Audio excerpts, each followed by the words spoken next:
Happy Halloween, guys. Hope it's been cryptic. Today, Jolene and I are going to discuss haunted objects. So, Jolene and I have been talking a lot about, what was that, Dear Bobby, or what was that one called that you sent me? Oh, dear David. Dear David, that. So Jolene sent me a link to watch this Dear David stuff. I watched it, and it reminded me a lot of Robert the Doll. So, I got to talking to her about wondering how many other cursed object type things. And I know that Dear David is not a doll, but because it was obviously not real, that's where my head went. So I started wondering about how many other cursed objects were out there that I didn't know about. So started looking around, and I did find some that I'd never heard of. And I don't some of our listeners may be a little young to know silent film actors, but we're still old enough to remember that it was at least a joke when we were kids and stuff. But there was a really famous silent film actor, Rudolph Valentino. And one day, while he was filming a movie, he was just out shopping, stopped at this little whatnot shop and seen this silver ring that he absolutely fell in love with. Told the shopkeeper, I want to buy that. The shopkeeper was like, no, no, no, see, that's a cursed ring. Everybody that's ever owned it has had really bad things happen to them. I can't sell you that ring. Well, of course, in any situation, money talks. So Rudolph threw some money at the problem, walked out with the ring. He wore the ring every day while he was filming the movie. And the movie was called The Young Raja, and it turned out to be the biggest flop of his career. He never had a movie flop before that or after it. So he decided not to wear the ring all the time. And eventually, he really liked the ring, probably went with some of his suits, so decided to put it back on. And he went to the premiere of one of his later movies, and then wearing it, nothing happened. So he was like, well, I'll just wear it all the time again. A few weeks later, he collapsed outside his New York apartment, was rushed to the hospital. They thought he had appendicitis, and he was taken into surgery where they found that he actually had several perforated ulcers. He died not long after the surgery. After he died, the love of his life, of course, went through and took out the items she wanted. One of the items was one of the ring, or that ring, mainly because the importance it was to her husband or boyfriend, whatever he was. After she got the ring, it didn't really say whether or not she started wearing it. It just said after she received the ring, became really, really ill or really, really sick. Like, not cancer, but you thought she had cancer, where she just was not good, and everybody thought she was gonna die.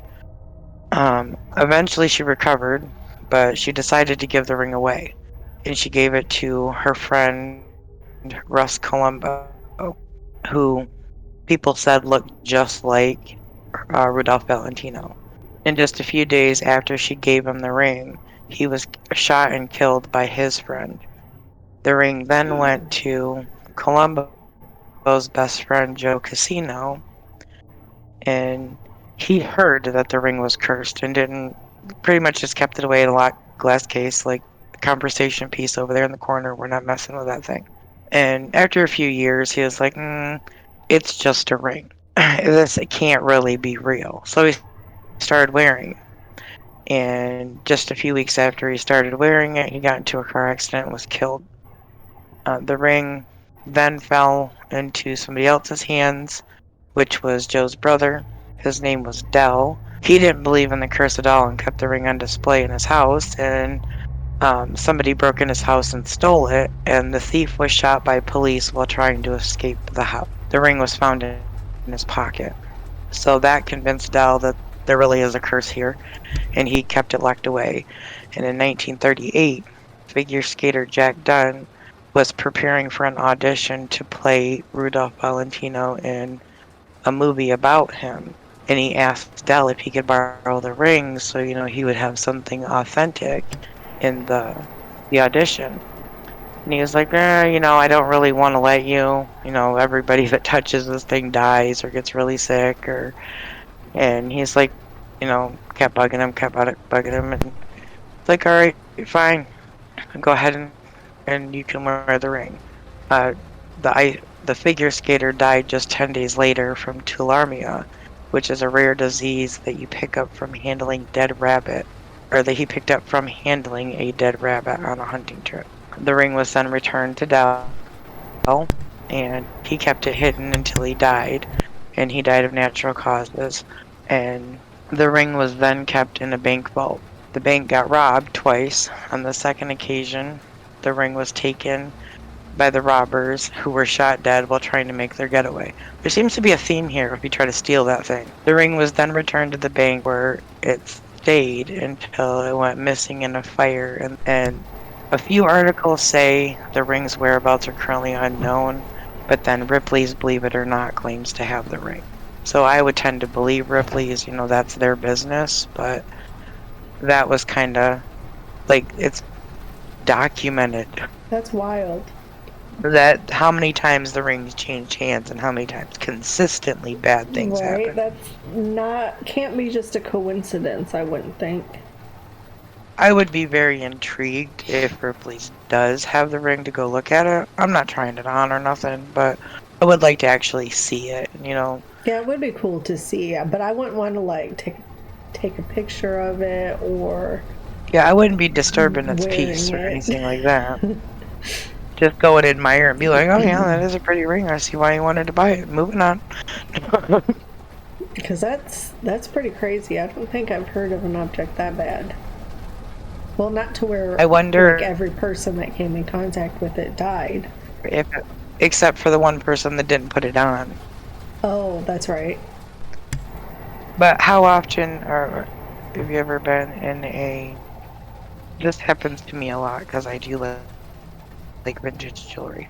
I'll go into a secondhand store, and the first thing I do is go to the jewelry case and start scanning what's in there. Maybe to find that piece of jewelry that's priced just right. Mm-hmm. But in the back of my mind is always, somebody owned this before you, and they probably wore it every day. So their energy is in this ring. Would you really want to take it home with thinking everything in that case, no matter how beautiful it was somebody else's at one time? I don't know. I probably would. But I probably wouldn't want to keep it if stuff started happening afterwards. I've heard lots of haunted ring stories. Like, some of them seem to be like cautionary tales about, marrying too young or picking the wrong person or what have you. This doesn't seem to be a cautionary tale at all. There is no caution other than maybe don't buy secondhand jewelry. Right? If you're like me, those vintage rings, I just love I think it's called filigree patterns that was used in like the 20s and earlier. I don't know what that is. Not by the name, anyways. Is it on this ring? Or no? Like the little scrolly stuff that you see. Oh, okay. Like in a lot of Victorian jewelry, you see that. I love Victorian jewelry.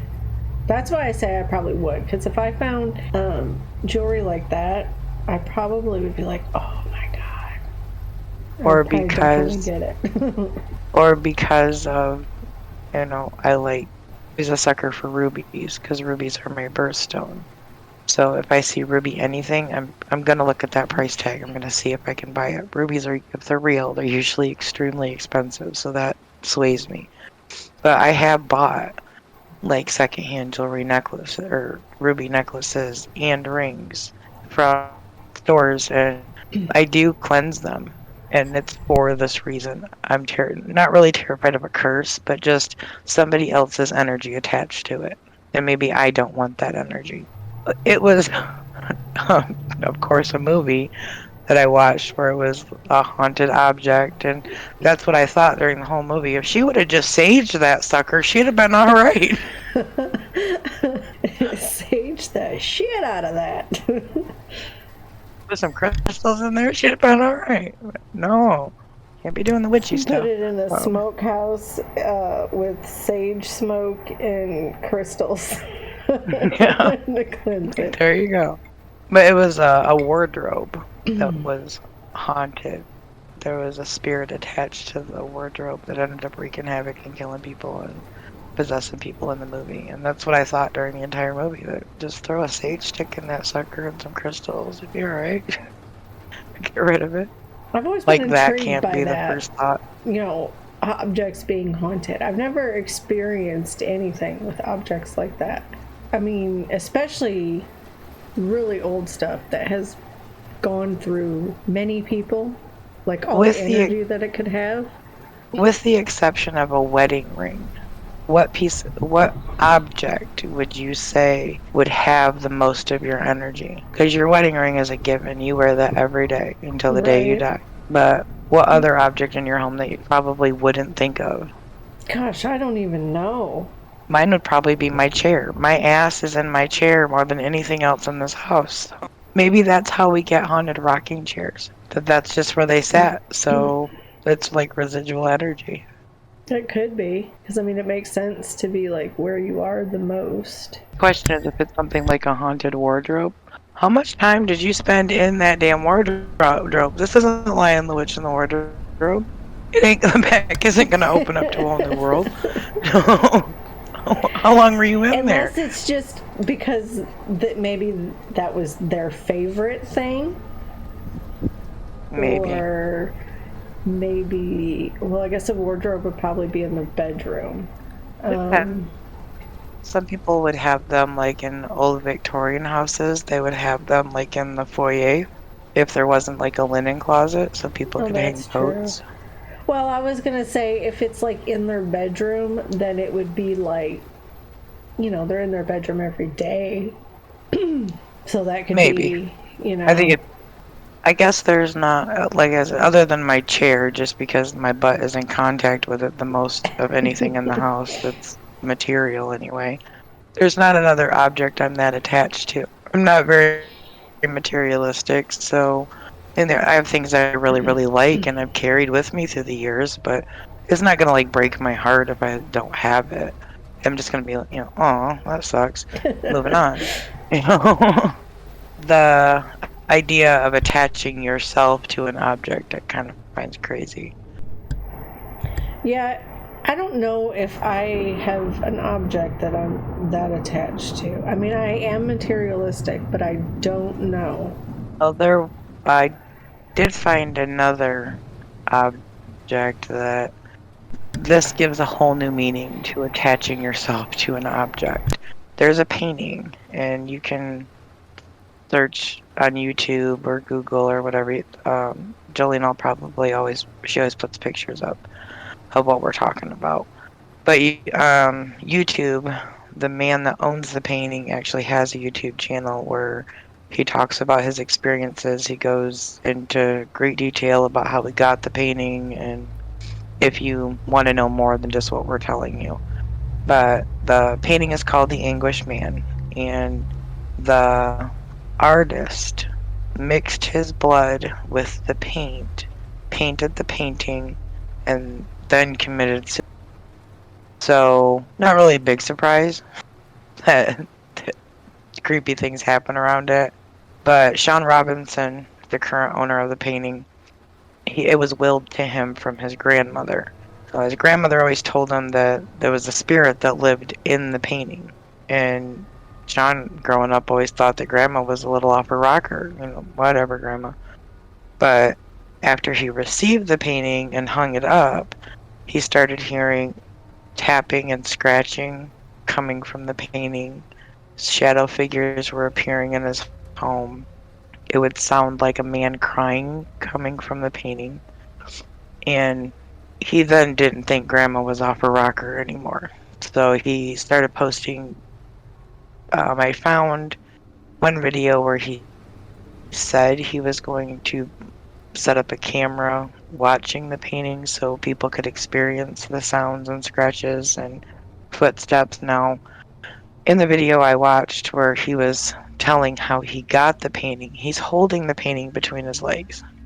And the entire time he's talking, there's a very weird audio thing that's going on. It kind of sounds like it's inside your headset. It's the creepiest thing I've ever heard. And I'm sure that can be an effect generated in some fancy schmancy studios, but I've never experienced it. Um, was I don't know if I would keep that. Like I think I would donate that to a museum or some place that can keep that under lock and key. Yeah, that is fucking creepy. No, I would not. Like, the person that purchased it, did they know what it was? He just knew that his grandparents purchased it, Oh, okay. or either purchased it or was given it to them, or something of that. Maybe they didn't really get into how grandma and grandpa got it, but it was willed to him from his grandmother. I was gonna say, because, like, if you knew what it was, I for sure would be like, nope, you can keep that. And this can go elsewhere. Evidently, it wasn't anything that was harmful because it never hurt grandma. Well, that's true. So maybe I honestly think this poor man locked his literally his anguish and his pain into that painting, and that's what you're experiencing, is what it was like to be him. It's very possible. If he used his own blood, especially while he was feeling like that. It's actually quite sad. That's what I thought. That it was less. I mean, it's creepy that a painting is crying and creating shadow figures and scratching and things like that from the painting itself. But the fact that he painted it and then immediately after ended his life, that Is that painting, do they still have that painting? gathered, he still owns it. It's locked away in his basement. He doesn't put it on display a lot unless he's doing like a YouTube thing where he's trying to capture the paranormal activity around it. But I mean, he's not comfortable being around it either, even though he's the owner and grew up with it. And of So, course, could all be a YouTube stunt too. You never know. But right. So you do have their YouTube? yeah, it's not very hard to find. Okay, I can link it in the description box too, if anybody wants to watch it or check it out. He's got quite a few videos on there explaining the history and things like that, but go check it out. It definitely gave me chills, especially that weird audio effect that happened when I was watching the video. I also found another painting that intrigued me because of who it was of and just the story around the picture. You know who Delphine LaLaurie is, right? Yeah, I've definitely heard about her. If you listeners don't know who Delphine LaLaurie is, Jolene and I will definitely cover her at some point. Just gonna briefly touch on her, but if evil had a actual body and presence on this earth, it is Delphine LaLaurie. She ran a torture house in the middle of New Orleans. And the atrocities they found that she had done, they're definitely not fit for YouTube standards, so we can't get into a whole lot of it when we do talk about her, but just know she is nightmare fuel in the flesh. If you do know who Delphine LaLaurie is, or even if you don't, her mansion in New Orleans was pretty much, it was immense. It took up almost an entire city block. A very ornate building. Currently, or in the mid 1990s, it was turned into an apartment house. I don't know who in the hell thought that was a good idea, but they turned it into an apartment house. And the residents of the building decided that they wanted to do something nice to kind of like show the building that they appreciated it. So they wanted to commission a painting in the common area. So instead of like maybe commissioning a painting of, I don't know, a prominent current resident, or maybe somebody that held high standing in the community, they commissioned a painting of Delphi and Lalaurie, hung it in the common area. So, a little while goes on, and it ended up having to be taken down, covered up, and stored away securely. And they put up a much nicer picture because Delphine Lalaurie was conjuring herself in front of the painting. I guess that's the only way to describe it, is her ghost was just standing right in front of the painting.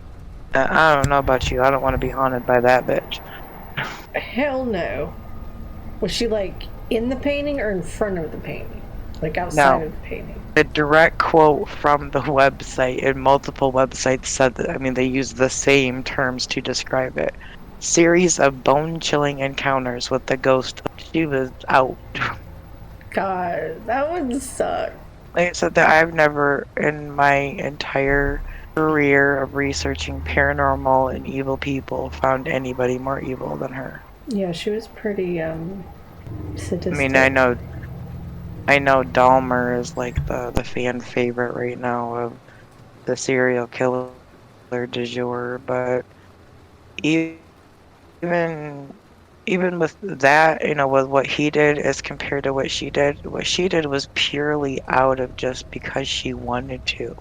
There wasn't no chemical imbalance. This bitch just did it because I want to see if we can make a human crab. So grab that girl and we're gonna break the shit out of her and put her in a cage and leave her there. But yeah, we will definitely get into her a little bit more detail later on. Get into what we can of what she did in her Chamber of Horrors.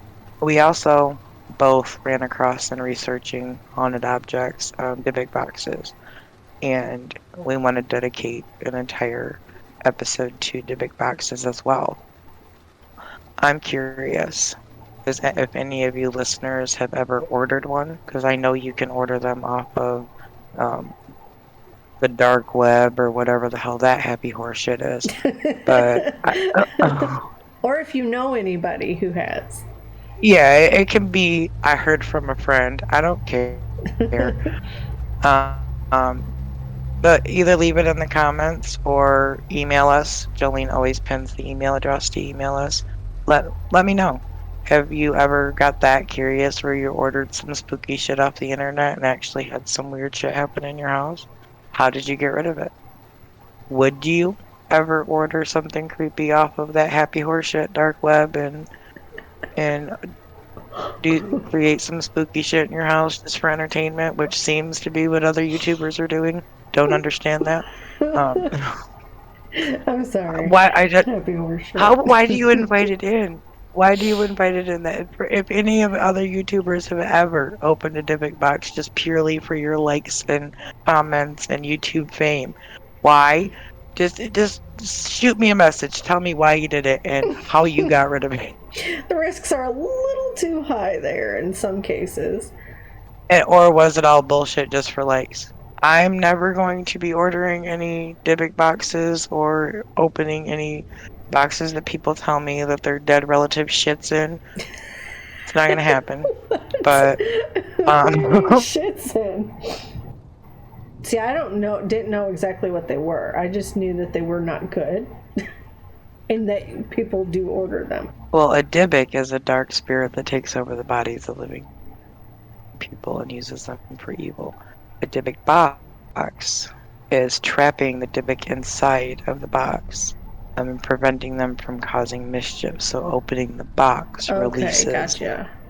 Have any of you listeners had any experiences with a haunted object or something that you thought may have been cursed? Let us know. Either send us an email, leave it in the comments, crypticcuriosityviewers@gmail.com. If you like this episode, give us a like, follow, share, subscribe, and rate us. And until next time, bye. Bye.